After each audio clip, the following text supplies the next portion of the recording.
U.S. President Donald Trump told European leaders about the need for coordinated economic pressure on China, whom he has accused of supporting Russia's war efforts against Ukraine. During the Paris summit on September 4th, attended by nearly 30 leaders, either in person or virtually, called Coalition of the Willing, Trump urged the European leaders to stop purchasing Russian oil that is funding the war in Ukraine. Trump said during the summit that Russia earned about 1.1 billion euros or $1.2 billion from energy sales to the EU over the past year, which is helping to sustain the Kremlin's military campaign.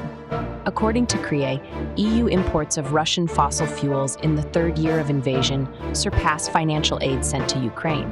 CRIE reported that in the third year of Russia's full-scale invasion of Ukraine, EU imports of Russian fossil fuels in particular remain largely unchanged, totaling euros 21.9 billion, a 6% year-on-year drop in value, but merely a 1% year-on-year drop in volumes. Notably, EU imports of Russian fossil fuels in the third year of the invasion surpassed the euro 18.7 billion of financial aid they sent to Ukraine in 2024.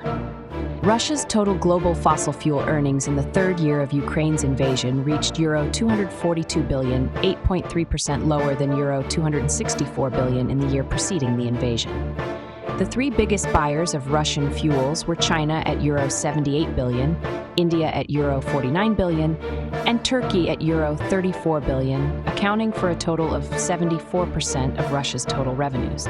India purchased 8% more oil, while Turkey purchased 6% more. Speaking after the summit, host French President Emmanuel Macron said that if Russia continues to reject peace talks, there would be new sanctions in coordination with the U.S.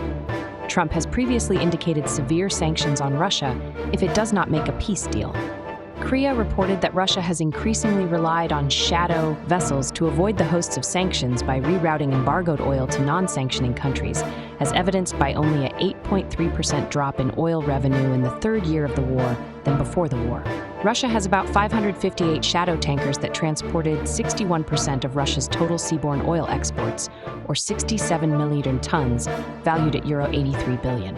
The shadow tankers handled 78% of Russian seaborne crude oil shipments and 37% of its refined oil products.